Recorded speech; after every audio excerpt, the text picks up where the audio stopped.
Hello, everybody. Welcome back to the Colorado Rockies rebuild franchise here on MLB The Show 24. In the last episode, if you didn't catch it, I highly recommend you check out episode 5 as we took on the Washington Nationals in a game that combined for 19 runs as we went yard 6 times, all from different hitters in our lineup. To start this episode, we'll look at some top prospects. We'll kind of just go over to our team to start. We haven't really featured many of our guys so far in the farm system, and we're going to do that a little bit here in this episode. So, Adael Amador, he's in AAA, 20-year-old switch hitting shortstop, and he's going to be a good fielder. His hitting traits, just not really cut out for the MLB level yet. Probably 2 or 3 years away at least, but he's in AAA for now. We just don't have much depth in our farm system, so we kind of have to force him ahead a little bit quicker than we would have liked. Overall production not too great, and we'll move on here for Yanquiel Fernandez, who we did start in AAA. He wasn't doing well, so we moved him down to AA. Now hitting a lot better, 752 OPS, and a good fielder. And like Amador, his hitting traits just not quite ready, but a lefty, and he'll certainly crack the roster at some point if we hang on to him and don't move him in a trade. Now, Chase Dollander, by far our best pitching prospect, and he's tearing it up right now in AA. A 2.99 ERA, 1.25 WHIP, 9 quality starts, and an even 2 WAR. So we're going to feature German Marquez in this episode and a rehab start as he's getting close to returning to the MLB club. Once Marquez clears AAA, Dollander will then get the call up, and he's not too far away from the MLB level. Zach Veen was tearing it up in AA, so we moved him up here to AAA.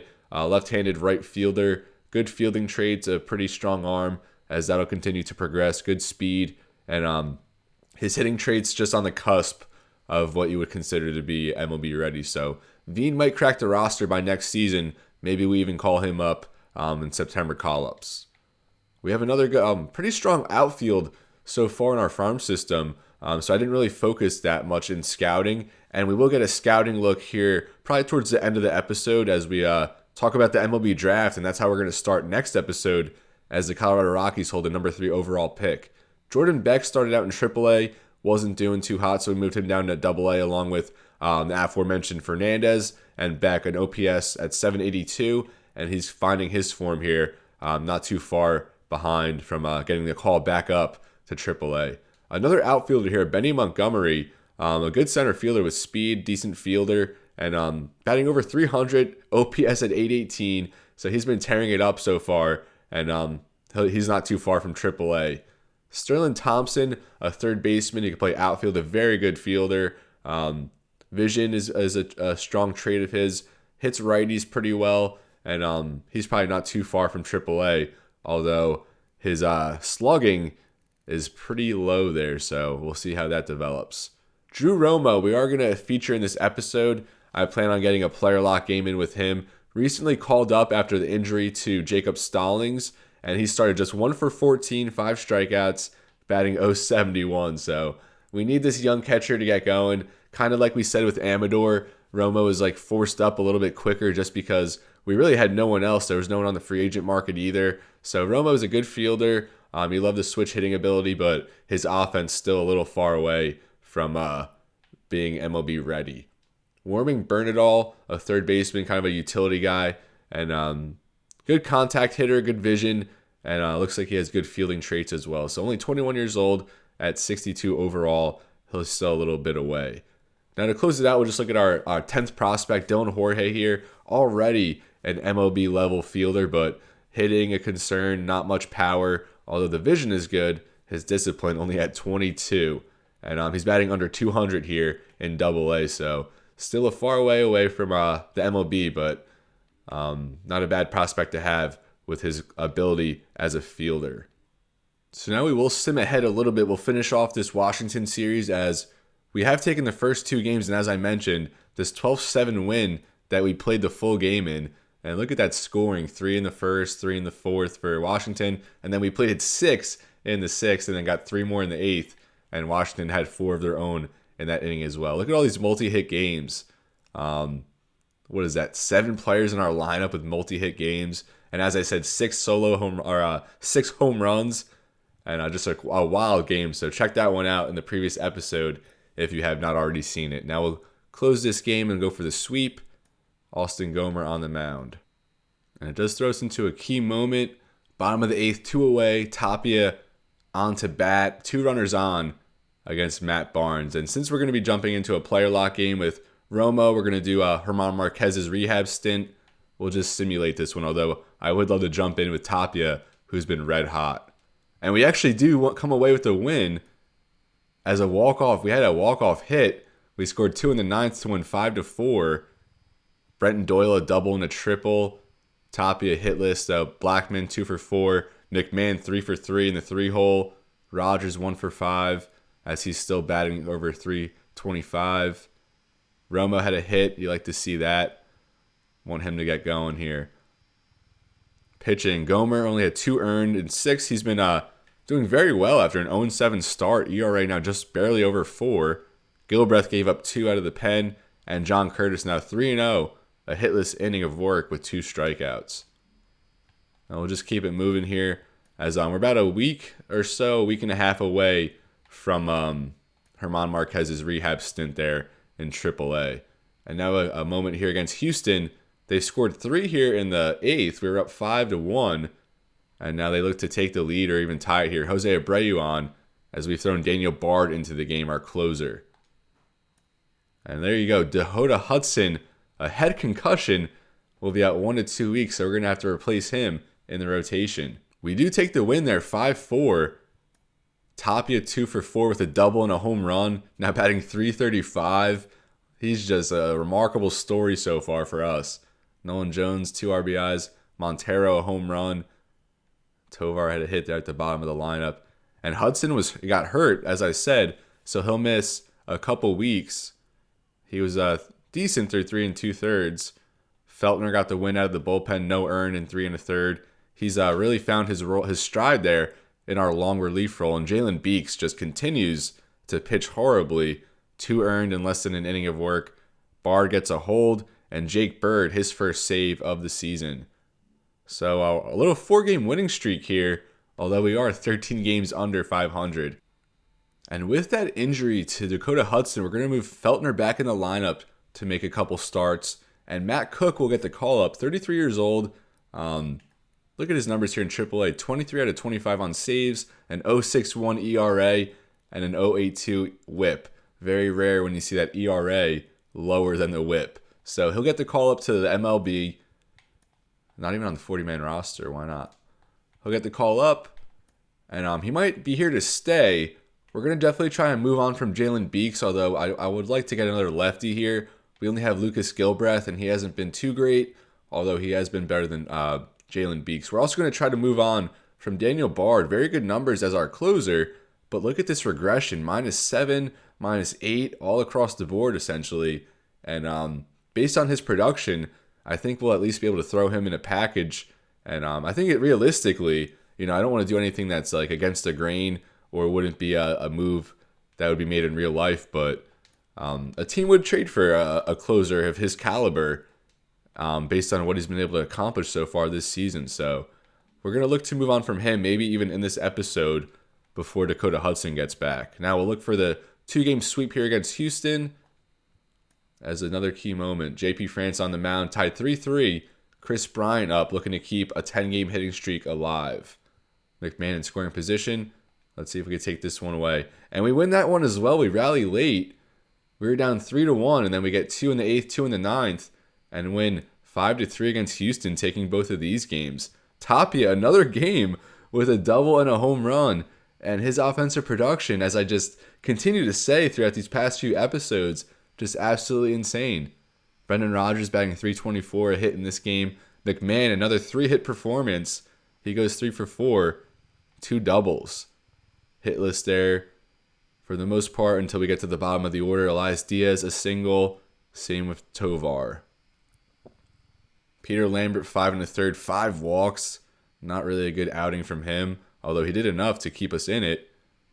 John Curtis, another scoreless inning. He's been phenomenal. Matt Cook gets the win in a scoreless inning of work, his first appearance. And Daniel Bard, another save.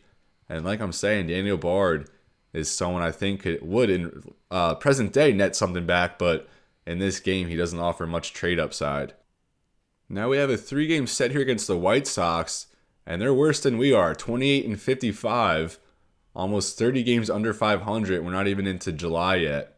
We have Kyle Freeland up here against Eric Fetty, and we'll sim this one. Kyle Freeland has a shutout going, and we're up 7-0. We'll just simulate to the end. And Nolan Jones, an ACL sprain, he's going to miss a couple weeks. So injuries kind of hurting us so far in this episode, and we'll need to replace him in the lineup. Before we do that, though, we'll look at this game. And as I said, we won 7-0. No hits there at the top from Tapia or Jones. Bretton Doyle came on, and he went 1 for 4 with 2 RBIs. Brendan Rodgers a hit. The bottom of the order, though, 7 hits combined. Montero with 3, 2 from Diaz, 2 from Tovar, as Diaz and Tovar homered and Brendan Rodgers homered. Kyle Freeland, a complete game shutout here. Only 6 base runners, 4 strikeouts. He's now 8-7. And taking Nolan Jones' spot on the 26-man roster is going to be Sean Bouchard. Not a decent fielder. He's not, I wouldn't say bad, but good, very good discipline at the plate, decent power, and a better hitter versus righties, even though he is a righty. Last year, just 38 at-bats. He hit over 300, a slugging at 684, and now for his AAA stats. And 280 at-bats, batting 289, OPS at 861, and 9 homers. He can play first, third, left, and right, so really just any corner spot on the field, and we'll call him up to the show for the first time in this series. We'll keep simming along here, and we're just about a few days now from German Marquez start, which will probably be like the highlight of this episode. Another game here against the White Sox. We have runners on the corners. Top of the 8th with 2 away, Elias Diaz up to bat. And we do drop that one. So a very good start here in the episode. A trade offer here. They want to give us Montero. We're not doing that. And let's see. We started off. We were on a 6-game winning streak before dropping this one against Chicago. Now we'll look to see if we could take this rubber match against Chicago. We'll have Austin Gomer on the mound against Jake Woodford for the White Sox. Eric Fetty on in relief. And Chris Bryant just a triple away from the cycle. Colorado up 5-1 in this game. We'll just simulate as we hang on to win there 5-1. Austin Gomer now 3-8. An ERA under 3. An ERA under 4. A very good past few starts for him after a horrid start to the season. Tapia 1 for 5 at the top of the lineup. Chris Bryant 4 for 4. He didn't get the triple, but a very good performance from him. Bretton Doyle 2 for 4, 2 doubles, 3 ribbies there in the 9-hole. Austin Gomer just 1 earned in 6 innings of work. Justin Lawrence gets a 1 2/3 inning hold, and Lucas Gilbreth no runs allowed in 1 1/3. So just like a few more days here, and then we'll get into the German Marquez start. We fall here 9-3 against the Brewers. Charlie Blackmon 2 hits, a home run. Brendan Rodgers 3 for 4. His average still there in the low 300s. And Drew Romo a hit. Hopefully he's starting to get on track. And Ryan Feltner just absolutely obliterated here. He gave up 5 earned, 2 2/3, 7 walks, and just 1 strikeout. You hate that 7-1 walk to strikeout ratio. Jalen Beeks 4 earned, and he's done. He's absolutely done. I don't know if we're just going to designate him for assignment, but we just can't keep fielding him. He's getting torched every single time. But then we see 2 2/3 strong innings from Lawrence, 2 scoreless innings from Curtis, and a scoreless inning there from Cook. So Beeks has got to go, but we're not going to get there quite yet. Now Lambert on against Jacob Junis. Milwaukee just 2 games over 500. Make it 3. They beat us, and then they offer us a trade. A shortstop here, Tyler Black.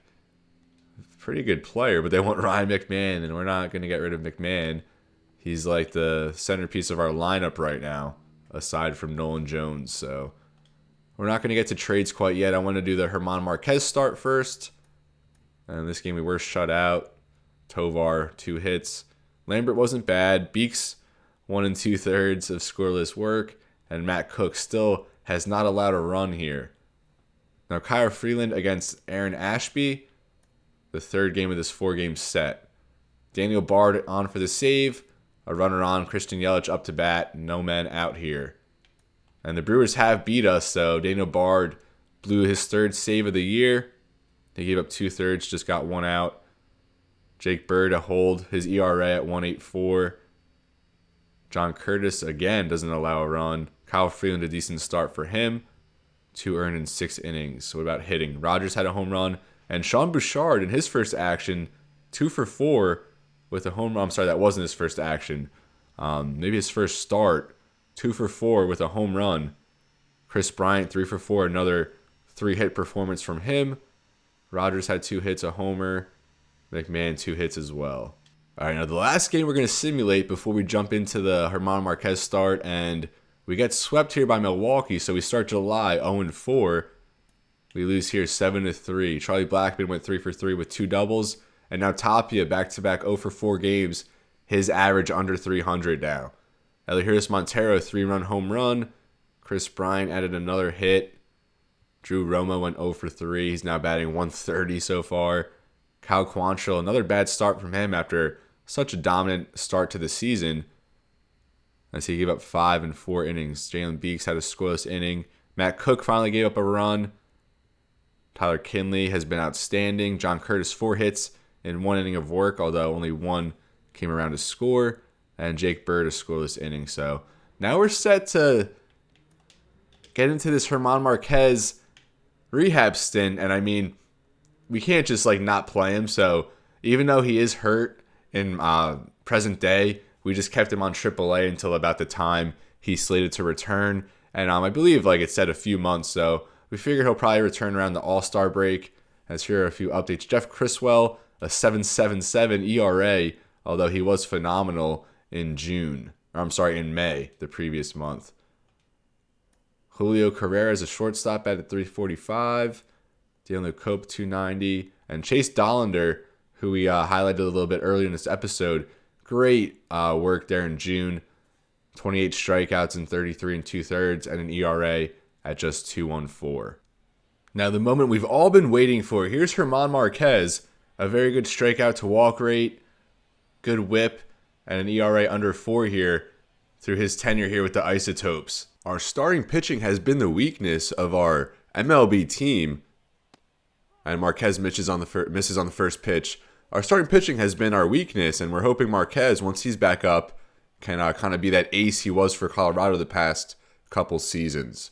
Marquez, of course, top 3 on the all-time list in wins, innings pitched, and I think strikeouts as well.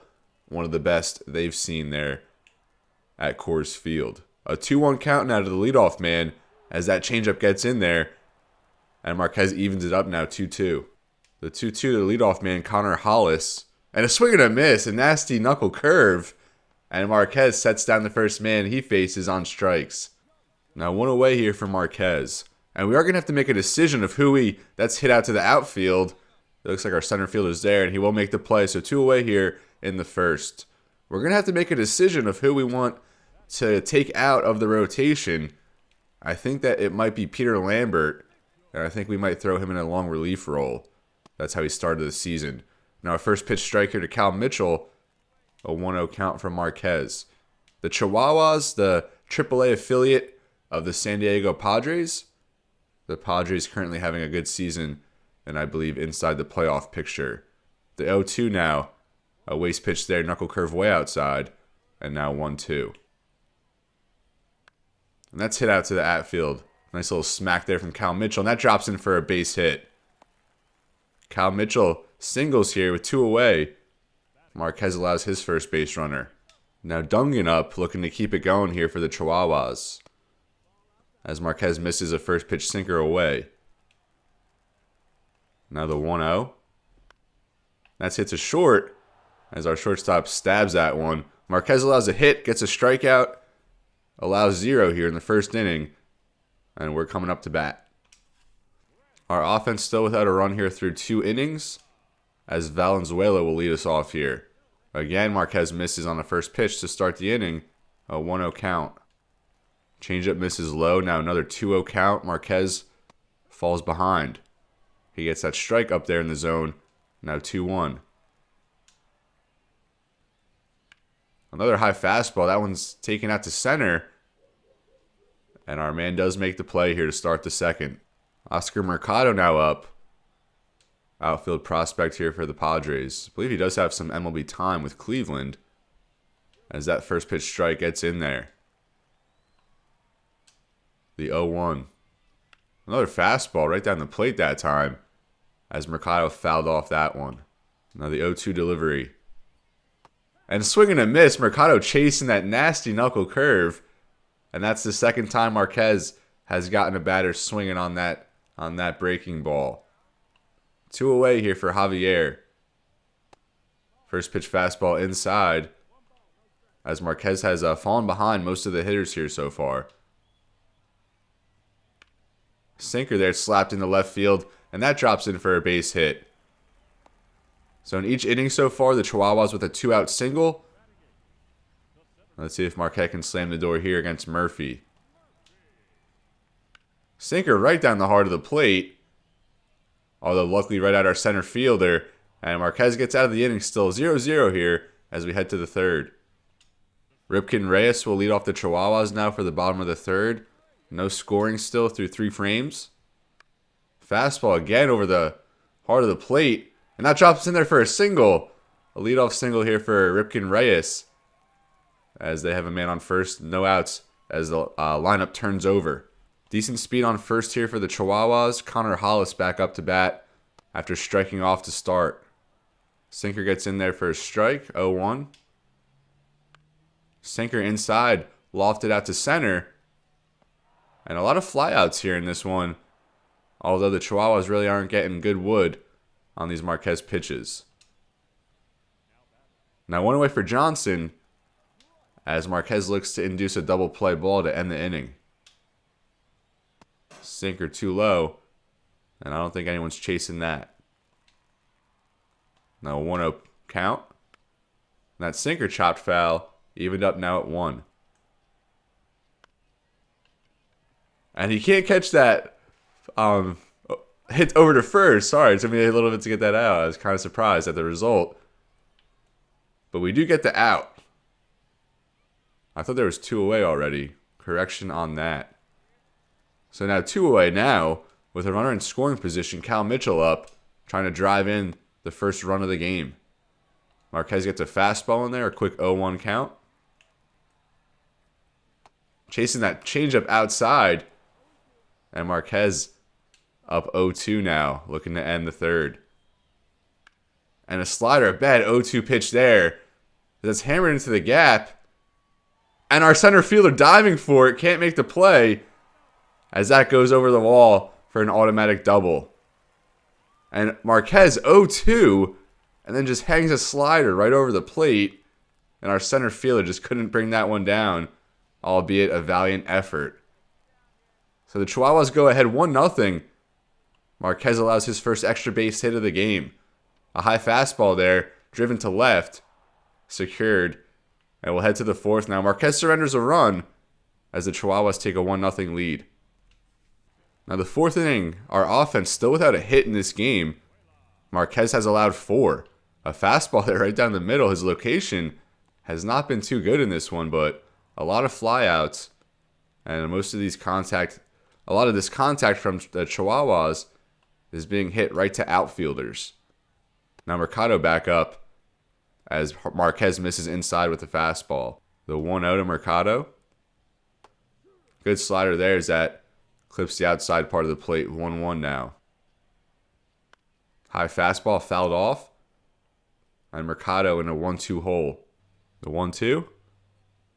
Mercado stays alive. Fouls off a knuckle curve. And we'll do it again. That one in the dirt. Mercado battles back a little bit. Evens it up. 2-2. Ground ball there to second. Kyle Daytris to first. And Mercado thrown out there on the ground out. Javier now up 1 for 1. 3 for 7 in the series with a home run. First pitch from Marquez. And that's chopped up to left field. Another fly out. It is. And we'll head to the fifth. Hopefully the Isotopes can get in the hit column and get something going here offensively. Now for the bottom of the fifth. Our Isotopes still being no hit in this game. A first pitch fastball right down the plate. Marquez up 0-1 now. And a bunt lay down, although that goes foul. Marquez now up 2-0. Or I'm sorry, 0-2. And a knuckle curve gets in there. Murphy going down looking. And that was a perfect pitch there from Marquez. And his breaking ball has been working pretty well in this one. At least a knuckle curve. The slider, not so much. Another fastball right down the plate. And he's really struggling with location in this game. The 0-1 to Reyes. Fouls off a fastball. And another quick 0-2 count here from German Marquez. 0-2 changeup fouled off. We'll do it again. Slider, and Reyes just holds off on that pitch. Good discipline there. 1-2 now.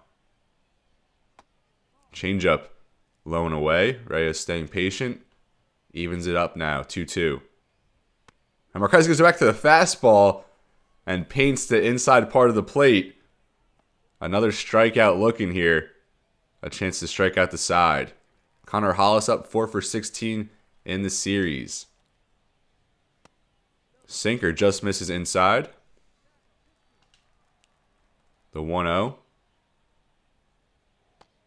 And they're going to call that slider a strike. That was more inside than the pitch prior. So 1-1 count. Swing and a miss, a high sinker. I don't think that's where Marquez wanted it. Now 1-2 to Connor Hollis. And that's chopped to second. Marquez was one strike away from striking out the side, but he doesn't get out of the fifth. A clean inning there as the Chihuahuas go down 1-2-3. Now we're on to start the bottom of the sixth inning. Just 53 pitches from Marquez. A sinker right down the plate as that's taken into right field. A base hit there for Bryce Johnson to start the inning. Cal Mitchell now back up 2 for 2 in this game so far. Sinker misses low. And Marquez still looking for his first double play ball of the game. Sinker chopped foul. 1-1. And our Isotopes still being no hit in this game with 9 outs left to work with. Swing and a miss. Cal Mitchell chasing that outside sinker. Now the 1-2 count. Marquez goes back to the fastball there. Taking it to left field. Caught for the first out of the inning now. Now 1 out in the inning, 1 on. Here in the bottom of the sixth. First pitch sinker in there for a strike. 0-1 count here to the cleanup man, Dungan. Following this episode, we are going to jump into a player lock game with Drew Romo, as he was recently called up, and his start to his MLB career has not gone off too well, although he's not known for his offensive prowess. Nice outside changeup, and a 1-2 count here for Marquez. That's in the dirt, and the runner will hold at first. Now a 2-2 count here. Slider chopped there to short, double play ball here. First out at second, although they couldn't get the runner at first. A fielder's choice now brings up Valenzuela, 0 for 2, 2 flyouts so far. First pitch fastball, good spot there, gets in there for a strike. Now the 0-1. Runner's going. And I couldn't get the camera over in time. He's thrown out at second. Marquez gets out of another inning here, 6, as he's only allowed 1 thus far. The Isotopes still hitless going into the 7th. Now Marquez still on here to start the bottom of the 7th following the 7th inning stretch. Good sinker in there. And it looks like he's just gotten stronger as this game's gone on. A lot of hits surrendered early going, but now a quick 0-2 count here against Valenzuela. But as we've gone on, his fastball's gotten a little stronger. His changeup has. His sinker, although that knuckle curve hung over the middle of the plate there on 0-2. We'll do it again. And a swing and a miss, as that knuckle curve was not going to get touched. Another strikeout here for Marquez. And what is that, 6 or so far? I haven't really kept track. Oscar Mercado now on 0 for 2. Looking to get in the hit column. A good fastball there, but it just misses inside. 1-0 pitch now.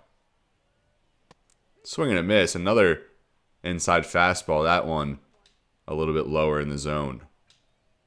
1-1 now. Sinker misses low. Mercado up 2-1. And that misses. So a 3-1 count here. And we haven't seen many 3-ball at-bats from Marquez aside from the first couple innings. And a slider there on 3-1.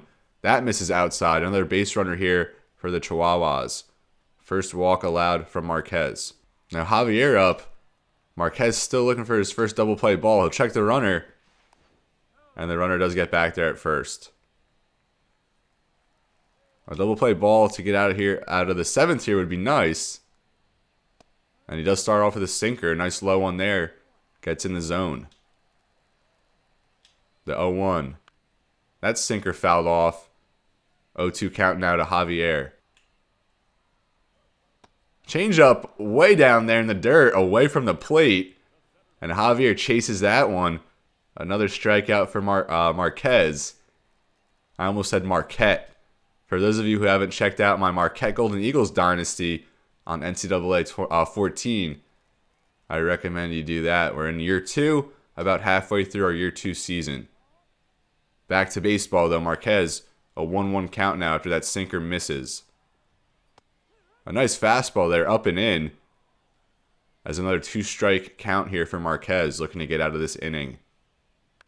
Change up, grounded there to first. Good play by, I believe that's Hunter Goodman. And 7 strong innings of work here from Marquez. But our offense just has to get something going. We are in the hit column now, at least, going into the top of the 8th.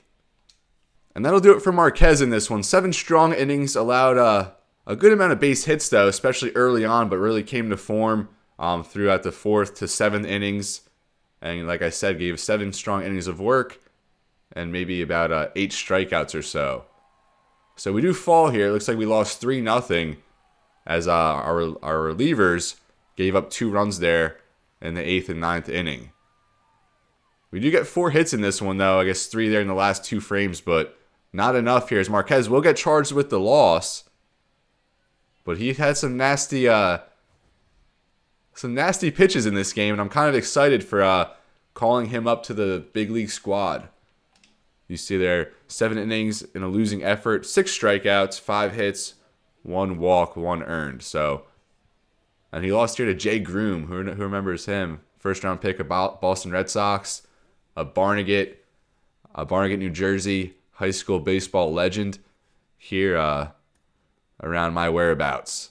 So that was the German Marquez rehab stint, and his next start will take place on the MLB roster, probably maybe this game against the Reds, the 10th or the 11th against the Reds, as he will get one game of action before the All-Star break. Now I think we're actually going to make our first trade of this entire series. We got to capitalize on Daniel Bard while we can.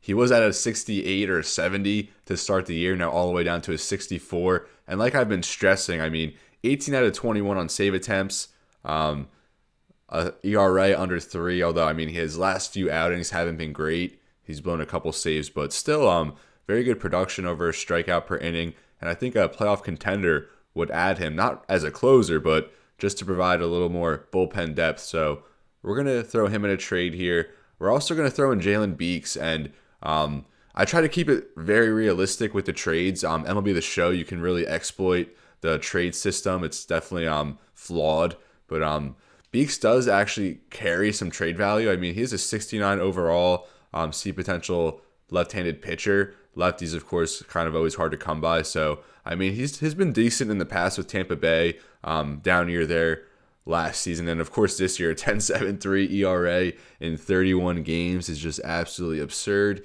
The whip even to near 2.5. So, obviously, we most likely designate him for assignment. I don't know if a team would really bring him on, but we're just going to package these 2 relievers.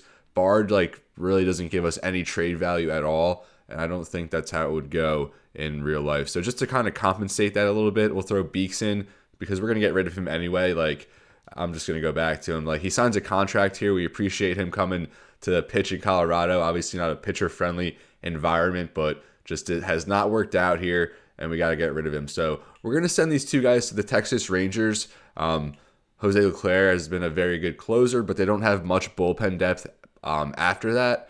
And they only have one left-handed pitcher in the bullpen, that being Brock Burke. And he's been solid, been way better than Beeks, but maybe Texas looks to add another left-handed arm. Maybe Beeks, performs a little better on a winning team with a change of scenery. So the centerpiece of this deal, I mean, we're not going to go too crazy. Mitch Bratt, a B potential left-handed pitcher, relief pitcher with the 72 stamina. So a guy who could be a southpaw, long relief guy for us, and be someone we kind of lean on, maybe even like a spot start role.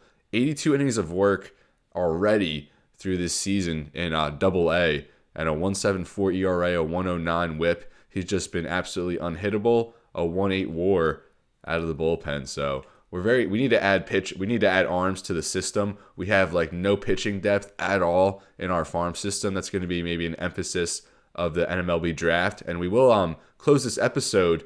We will look at a few potential draft prospects and kind of preview what our draft strategy is going to be. So stay tuned for that. And then we're also going to throw in here Cameron Cawley, a utility man, very good fielder already with 87 speed.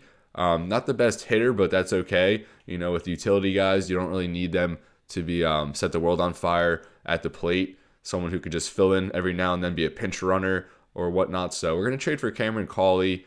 And the scales here still aren't balanced, so we have to throw in one more player. And we're just going to go over here to Sam Hilliard, 65 overall, D potential outfielder. He went to Atlanta last year after spending 4 years with the Rockies, and now we're just going to trade him. The Texas kid will send him to Texas, as we'll complete the first trade here in this series. We're going to send Daniel Bard, Jalen Beeks, and Sam Hilliard to the Texas Rangers in return for Mitch Bratt and Cameron Cawley. Nice doing business with you, Texas. Now, a corresponding move to that, we do need to add another arm, particularly a left-handed pitcher. And I was kind of hoping we would get lucky on waivers, but nothing's really hit there.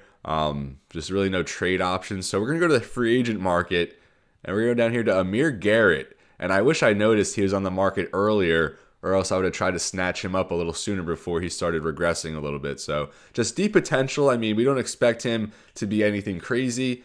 He was decent last year in Kansas City, although that 1.73 WHIP would say otherwise. ERA, a little different story. But of course, the numbers aren't always, they don't always tell all. So we're going to bring in Amir Garrett just to provide some energy in the bullpen. And he'll finish out the year, and we'll see what he can do. Maybe he works his way into a contract for next season. We'll bump him up to 960. It doesn't really matter. I mean, we have plenty of budget at this point. 1.6, and he takes to 1.6. So Amir Garrett will be added to the bullpen, and a new look team coming after we've made a couple moves. So following the trade of our closer, we've actually moved Tyler Kinley to be the closer for now. And Kinley, 33 years old, a C potential, although he is regressing. But look at his numbers. Just dominant. 1.14 ERA, a WHIP under 1, a 0.8 WAR. And just look at his home run per 9, 0.28. So he's been phenomenal out of the bullpen for us. We'll throw him in the closer role, and maybe he gains some steam, and we can move him at the deadline. Although he's on a 3-year deal, I didn't notice that. I don't know if a team would really want to take that on, but he's been phenomenal. If he comes in as our closer and tears it up, maybe he's a trade piece. But we will just simulate this first game of a 3-game set against the Royals, and then for the next one, we're going to jump in and do a player lock game with catcher prospect Drew Romo. So we start July 0-5 as we fall here 10-3, just 4 hits, and we gave up 14. Tapia, another hitless performance. Ryan McMahon 1 for 3. Brendan Rodgers 1 for 4 with a 2-run home run. And not much offensive production here. And our offense was very strong leading up to these past few games, but just kind of going dormant here. Austin Gomer, another bad start after he's kind of found his form lately. 6 earned in just 2 1/3. Justin Lawrence 2 earned in 3 2/3. And Amir Garrett in his debut with the Rockies, a scoreless inning of work. No base runners allowed either. Now we're going to get a player lock game in here with Drew Romo, and I've actually never done a player lock game with a catcher as he collects the pop out here.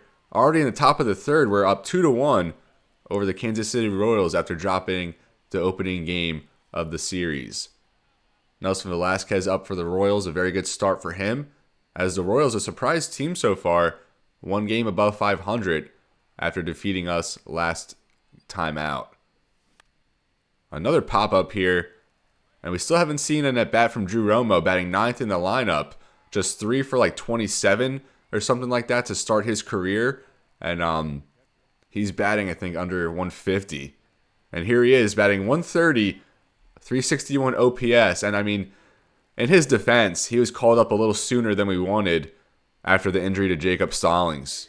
First pitch there, swing and a miss on a nice fastball from Cole Reagans on the mound here for Kansas City. The 0-1 to Drew Romo as that curveball dips into the dirt. Romo brings us switch hitting capabilities from the catcher spot as he grounds that down the third base line and into the outfield. A base hit here for Drew Romo. And our goal was really just to get a one hit with him in this game. And we achieved that in our first go-round. And that was out of the zone. Change up way down there. And he took it right down the line. Romo starts 1 for 1. Now Raimel Tapia up 0 for 1 with a strikeout. And his numbers have really dipped here. He's in a big slump after mashing to start his tenure back with the Rockies. 2-2 count to Tapia. Swing and a miss. And he starts this one 0 for 2. So maybe it's time to take Tapia out of that leadoff spot. And that brings up Brendan Rodgers, 1 for 5 in the series. A home run. He's kind of cooled off a little bit as well, along with Tapia, although he was contending for the batting title in the NL here for a little bit. That's a ground ball back to first. Pasquantino gives to Bobby Witt, excuse me. And a double play ball there as Reagans works out of the inning. A Montero solo home run made it 3-1 here for the Rockies. Drew Romo back up after a single there in the third. Swing and a miss, a changeup on the outer part of the plate. Romo, the 10th best catching prospect in baseball, as he looks at a fastball low. Like I was saying earlier, a switch hitter and very good defensive player as he looks at a fastball there up and inside. We expect him to probably be a platoon catcher for us throughout this series, mainly in a backup role. A ground ball there hit hard to short. Bobby Witt Jr. fields, throws to first, and a ground out here for Drew Romo in his second at bat.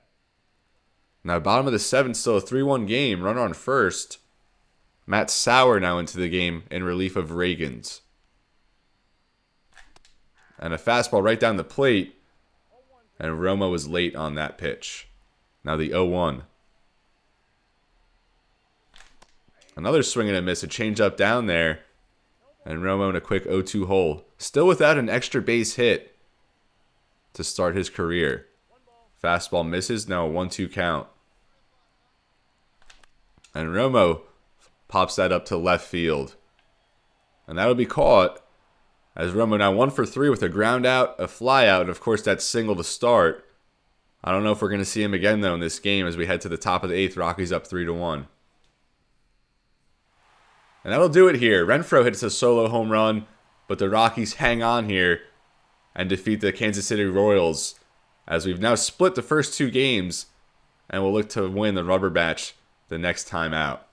The Rockies win, our first win here in July, as Tyler Kinley gets the save in his first outing as our new closer. Ryan Feltner now 8-11 as he gets the win. He was also the player of the game, just 5 innings of work, although he got 8 strikeouts. Montero 2 for 4 in this game with a home run, and Chris Bryant 1 for 3 with a home run as well. So not a bad outing from Romo. I mean, you don't really expect much from him. I just wanted to showcase him a little bit. Although Jacob Stallings is set to return from injury pretty soon, so maybe at that point we'll call down Romo. But let's just take a look at our catchers. And Elias Diaz is someone I want to move at the deadline as well. He's a streaky hitter, but he's been pretty solid overall. Very good against righties, so I think a contending team who needs a little catcher depth, maybe a catcher or a DH who can hit well against righties, is someone they would consider. So Jacob Stallings, I mean, he's 34, deep potential. He will not be back next season, but he'll probably finish the season as our starting catcher. And maybe we will keep Romo up for the duration. I'm not sure. I'm hoping we can maybe claim a catcher off waivers, although there haven't been many options in that aspect thus far. Now, to close this episode, we'll just get a little draft preview here, as that's how we're going to kick off the next episode. We're just 6 days away now from the MLB Draft. And the Rockies, we hold the number 3 overall pick. And we'll just take a look at the prospect list here. Harper Wooten, 4th on the MLB board, 1st on our board after scouting. We talked about him a little bit, and I think the last episode, he's going to just be a stud hitter. Not a good fielder, more probably a designated hitter type guy, but I think he's our top option. If he's there at number 3, he's probably going to be the pick. Now we have 2 backup plans and both starting pitchers here. Michael Yamashita, the 13th ranked on the board, but he comes in for us 2nd ranked, the top pitcher in this entire draft class. Very good walks per 9. All those per 9 categories pretty strong. Very good break, 97 potential as for his breaking pitches. And he has a 5-pitch mix: fastball, changeup, sinker, slider, curveball. Right-handed pitcher, and it really comes down to him or Ramon Barton here. And Barton, we thought, was the top pitcher until just this last week of scouting, as that uncovered Yamashita 2nd on our board. Ramon Barton, very good in his own right. He also has a 5-pitch mix and very similar, although he has elite strikeout stuff, whereas I think Yamashita, he's more of a pitch-to-contact type pitcher. Not really even that. I mean, he just doesn't allow walks, and he doesn't allow home runs, so maybe I think he'll probably allow a lot of singles maybe here and there, but overall very solid and good control from him as well.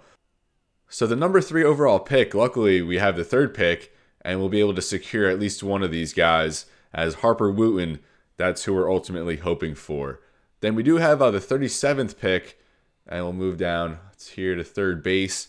And Merrill Carney, 44th on the board, and this is our target at pick 37. We're really hoping he's there 8th on our overall board.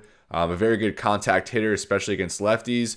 Elite vision and discipline potential, and his fielding 84 to 99 potential. So he's going to be an elite level fielder at the hot corner with very good speed as well and a good hitter. So a pretty well-rounded player. And if we could start with Harper Wooten and then get Merrill Carney, that'll give us 2 nice building blocks for our future to start in our lineup.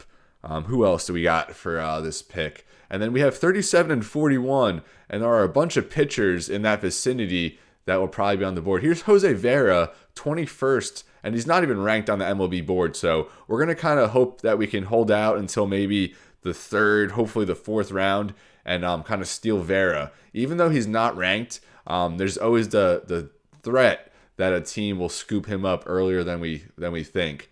So for 37, here's Harvey Morin. He's 37th on the MLB board, 26th for us after scouting. Very good strikeout stuff.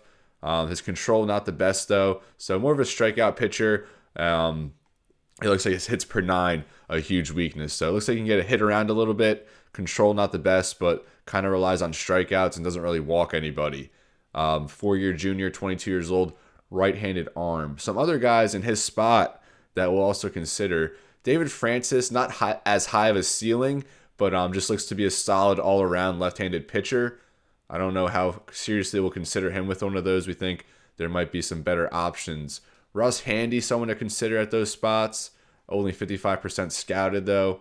Juan Ayala, we like him a lot, 85 to 90 potential. And I think he'll likely end up being one of the picks at 37 or 41. Hopefully we can get the third baseman we just talked about. We'll go back to him. Hopefully we can get Merrill Carney at 37. And then at 41, get one of these pitchers. Vera will try to hold off up from. But Harvey Morin or Juan Ayala, I think we'll end up taking one of them at 41. Even Herb Lopez here isn't a bad pitcher to consider. Another left-handed guy, 5-pitch mix. Very good velocity and break, although the per 9 category is not the strongest, but not bad at all from a second-round pick. Alfonso Campaneris, another left-handed arm. We have him at 48, although only 65% scouted, as he's a 111 on the MLB board. So we're hoping we can hold off till the 4th round and get Campaneris or maybe Vera at that spot. but obviously who knows what's actually going to happen. Then at some point we're probably going to get a relief pitcher. There's a few here that we have scouted. I'm not going to really highlight any of them. I'll just wait for the draft. There was one guy I really liked, and that's here, Shane Goldberg, 68th on our board, although only 55% scouted, but still someone we can probably get in the 5th round, and we like his upside as a relief pitcher. Nothing special, but we definitely want to add at least one bullpen arm, although we'll probably bring in at least 1 or 2 starting pitchers, I would imagine, as well. Position players, we don't really have too many options, especially in the later rounds. So probably from like round 3 to 6, that's probably going to all be pitchers. Lewis Simmons here, we didn't really scout. A poor catching class here, and I really wanted to bring in a catcher in this draft class, but I just don't think it's going to happen. There really weren't many options. Christopher Cobain, the number 1 player on the actual board, but after scouting, he dropped. We have him about 50% scouted, and he's dropped to 44th on our board. So Harper Wooten, certainly the superior hitter and prospect in this class.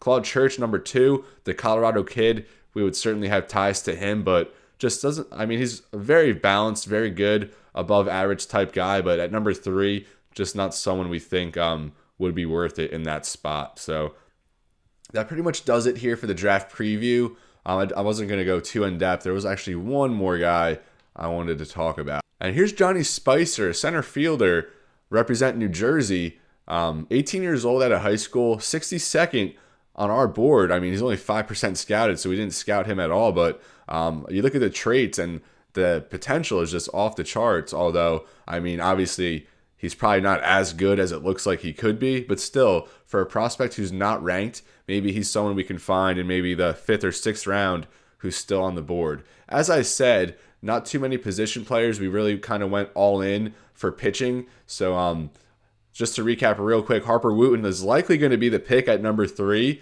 But if he's not there, we're going to opt for a pitcher here in Michael Yamashita or Ramon Barton as the first draft pick in this series and a new building block here for the Colorado Rockies. So I think it's going to be a very exciting draft. We have the 3rd pick, the 37th, and the 41st. And I think we're in a spot to get some very good players in those spots.